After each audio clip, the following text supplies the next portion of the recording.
colleagues, please, I tried to make a record of, a sort of short record of the structure of anti-aging movement around the globe. So if I miss something, please tell me, maybe not now, maybe after the presentation.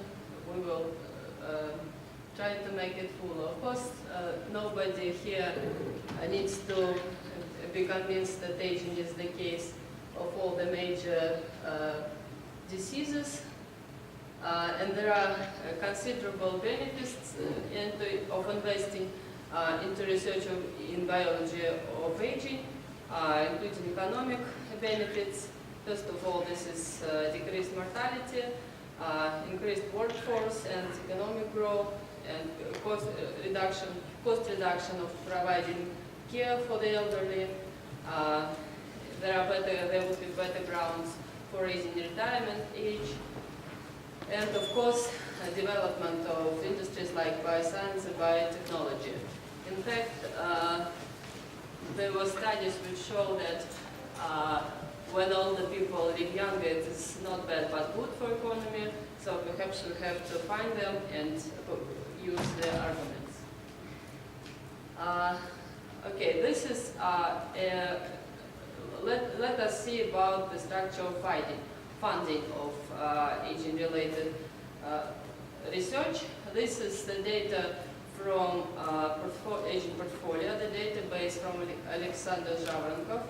So he just listed and calculated the expenses on all the projects which you can find information online about.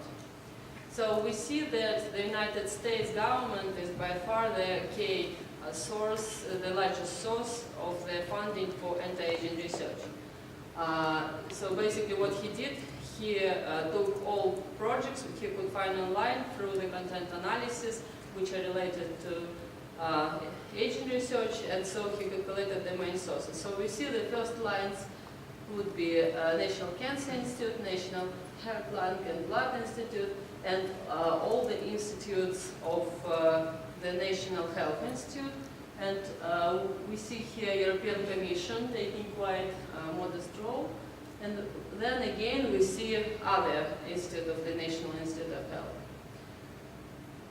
which is the institution of the United States government. If we speak more precisely about National Institute of Health, there is a National Institute of Aging, as everybody knows, of course.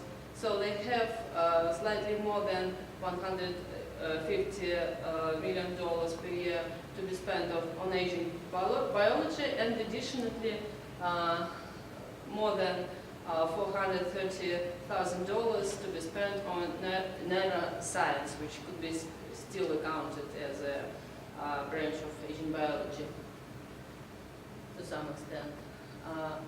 It is good news that there is a group in National Institute of Health,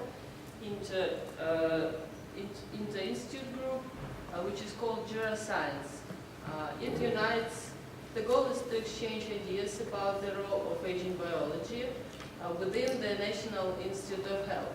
So it unites top-ranking members from 20 National Institute of Health institutes. So they're going to have meetings, quarterly seminars, workshops, and other brainstorming activities. And hopefully this will help to increase funding for aging biology research through other institutes, because it's very hard to lobby the increase of funding of aging biology through Institute for Aging, National Institute of Aging per se. However, fortunately, there is not just governmental funding, there is also private funding of anti-aging research in the United States. And it seems to be, if we speak about the amount comparable to the federal funding, and also it is more targeted and it is more effective. Because if we speak about National Institute of Aging, the main process, how the projects are chosen, are peer-reviewed processes. And this slightly leads to some biases. Basically, people who are doing certain types of project tend to give grants to people who are doing similar projects. And then once those get grants from National Institute of Aging, they also become experts on this peer review process.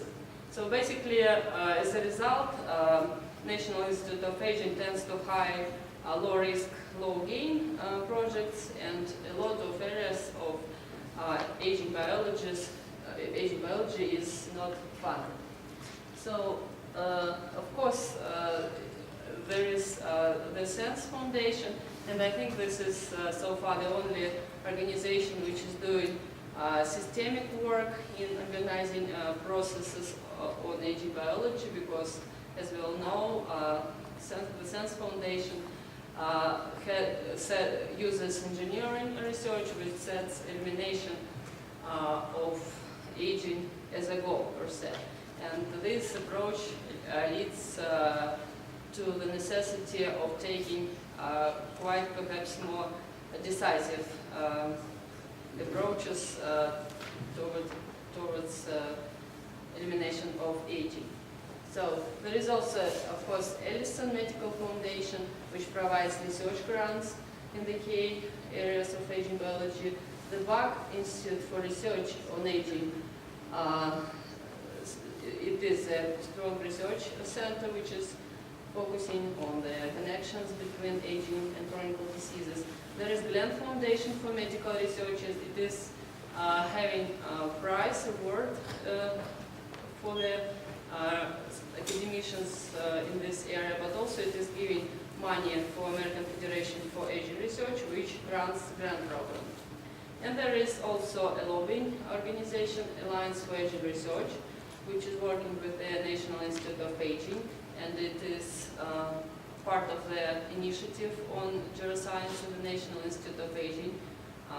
It was one of initiators, and it also created Health Spain campaign, which unites all these institutions listed here. This is a sort of academic NGO coalition in the United States.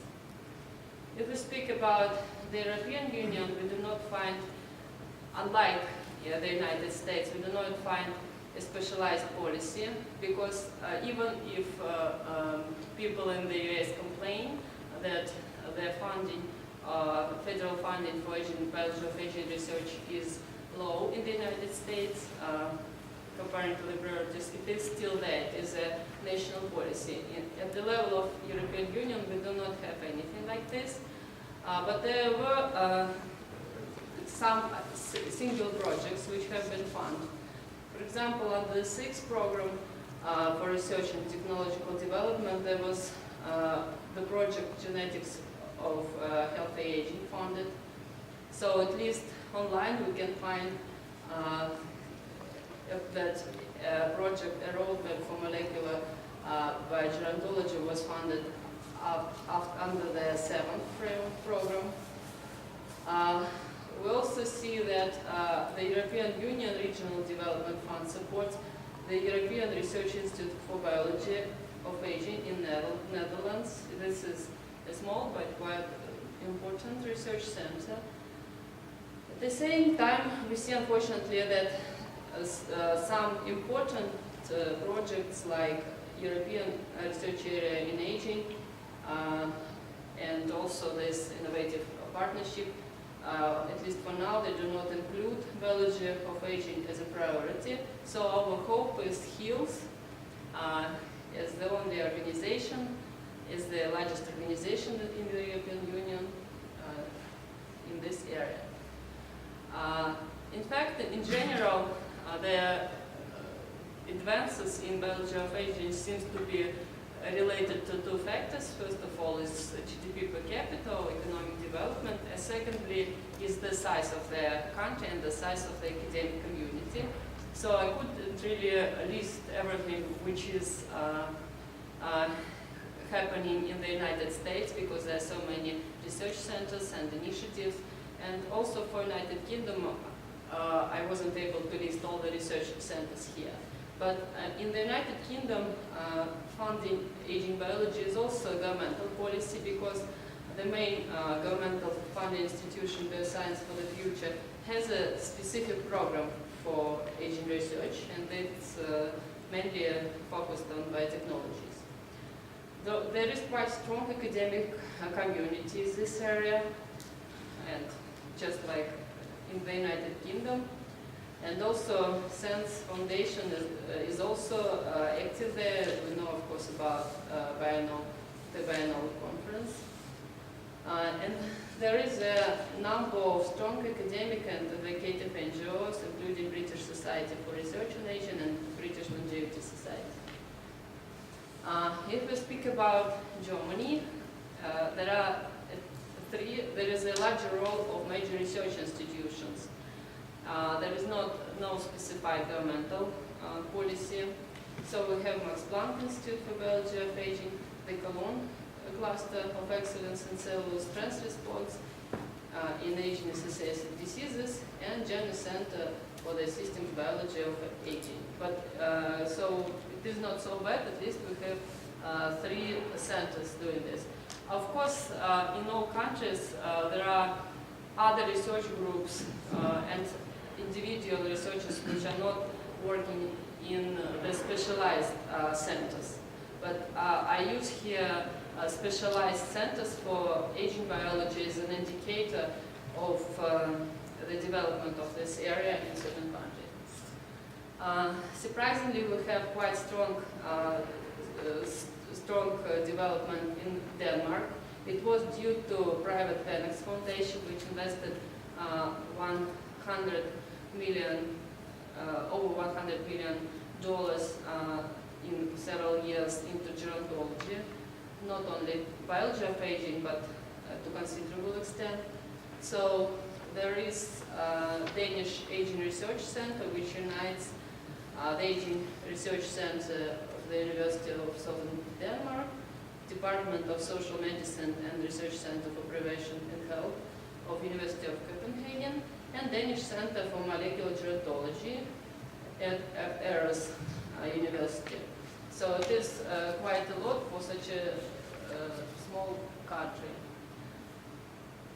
Unfortunately, in other countries we don't have even that. We have singular centers or projects. So they are more basically listed here.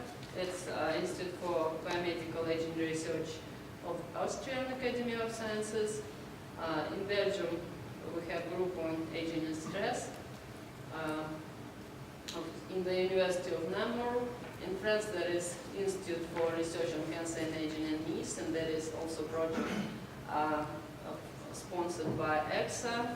Thanks to Eduard, I think it is happening. There is a center program of molecular and cellular aging in Greece. As I said before, there is a European Research Institute for Biology of Aging in the Netherlands. There is a center, Biology of Aging Unit in Portugal, which is focusing in ophthalmology. There is quite old institute of gerontology and geriatrics in Romania, and engineering research group in Sweden. And I did not find anything more, at least online. So if anybody knows more European specialized centers for aging biology, please tell us. We will keep the record. So regarding the rest of the world, there is some development in Japan. We also have a number of centers specializing in this.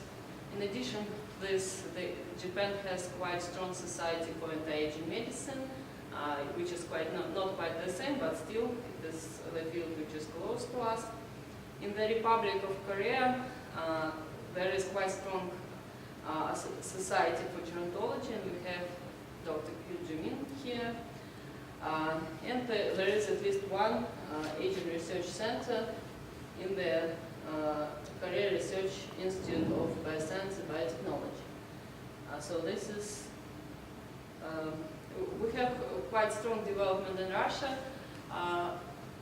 Russia, of course, is lacking sometimes research capacity, but there is a number of institutions. They are both in governmental research institutions and private charities, academic charities. So basically all major research institutions, including Russian Academy of Russian Academy of Medical Sciences, Moscow State University, they all have specialized centers of that. Unfortunately, we had Institute for Gerontology recently closed, but still there are at least few that we can identify. And there are, of course, academic NGOs and projects, including Foundation Science Against Aging, which we have represented here. There is systemic human diagram for aging by the Russian transhumanist movement, and it is also done in cooperation with Gerontological Association. There is Foundation Institute for Biogerontology, and there is actually a lot more in terms of civil society activism. If we speak about the rest of the world, there is more or less what is listed here. There is, we can find in Canada, Laboratory for Aging and Immortalization in the University of Calgary. I like the name. So in Israel, we have quite strong center for multidisciplinary research in aging in Ben Gurion University, and it is represented here. In Kazakhstan, there is a program funded by government in the Nazarbayev University, the Center of Life Science. Unfortunately, we do not have seen academic advances from there, but at least governmental policy. In Taiwan, there is also a state policy. The National Health Research Institute in Taiwan, of Taiwan government, has a division of geriatric research, and it is largely focusing on aging biology. And in Ukraine, so it is last only because of the name of the country alphabetically, but not because the list. There is quite strong Institute for Gerontology of Academy of Medical Sciences. And we have recently just two academic initiatives. They have not became laws yet, but still they are worth to be mentioned. In the Republic of Korea, there was a bill on support of academic research of aging.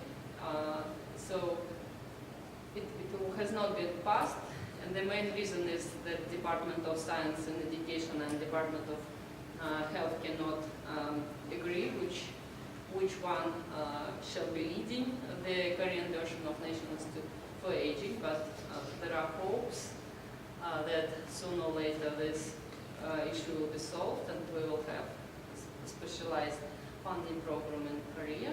And in Israel, Elias Tambler is promoting right now the bill, similar initiatives. So it is yet an initiative, but there is some support.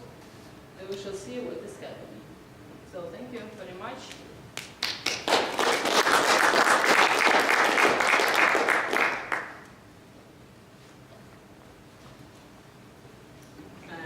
Okay, so maybe before questions, I would like to start with saying a word about heels that you mentioned. Thank you very much for mentioning heels. So until now, we have mostly focused on trying to, reach the public and talk to them about what is going on in the world of biogerontology. But it is I would like to do this, but we still have to discuss it more within HEALS itself to more strongly focus on becoming an organization that also does science support. And that might include eventually science funding. We are already doing some projects, including the work of Dimitri was. We gave some support in not financial, but in knowledge and in exchange of ideas in that work. So it's my hope that we can expand our science section and we are certainly. I talked yesterday with someone, and we are going to develop this. With him, I'm going to discuss this, and then we are going to discuss within HEALS this certainly further in the next month. So, and then now I ask if there are questions, or if anyone knows of an institution that wasn't mentioned. Thank you. Yes. Not to mention any other institution, but just a general question. Of course, this is the topic of our whole activity of our entire alliance, so other groups, and of HEALS also. But what do you think are the most important social factors, political or lobbying factors that would increase the amount of investment, of effort in this area? Well, I think social activism is the most important factor which will improve the situation, increase funding. So it's how much we are active and how much we are professional. There is not going to be something out of nothing, only as a result of our work. Yes? I was wondering, has there been any mapping done between the different research institutes that you mentioned, and what is their main speciality? Because it seems to me that if the more that we have these research institutes working together and focusing on specific areas where they have their expertise, it already, even without any increase in funding, that could already help to accelerate the progress. Well, we will continue this mapping and include research area. I'm sure that most institutions, they already know about each other, and there are some integrative projects like SAND project. But I agree with you that sometimes integration produces additional resources even without getting them from outside.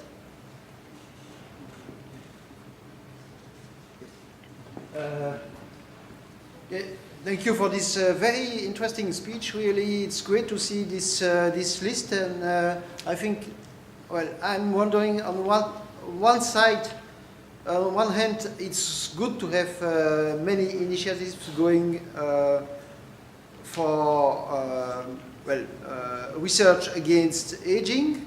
On the other side, you just think, yeah, why do we have so many organizations in the world doing more or less the same, having more or less the same goals without specific fields of research?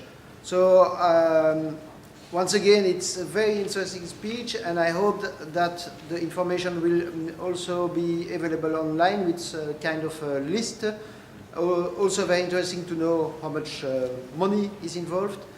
And yeah, about this aspect, do you think that there is more specialization needed for each institution, or do you think that it's good that each institution is working on all, that many institutions are working on all things together? Thank you.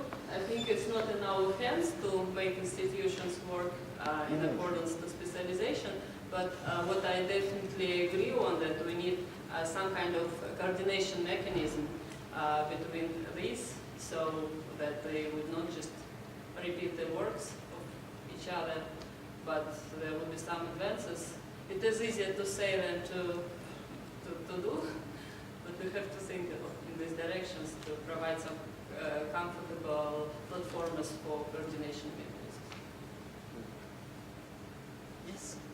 Do you think that, I know that you gave us a talk yesterday about your information mapping and big data sort of software. Do you think that using open source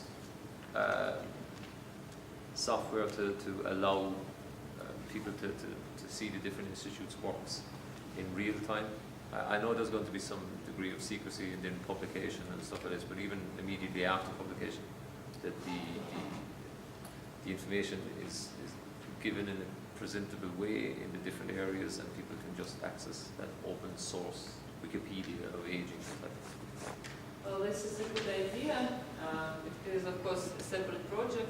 Right now, our main open source is a Google Documents, and you can find it in the Longevity Party or Facebook page, and we will be happy if we put that. Of course, we will develop this work, so maybe in the future. And yes?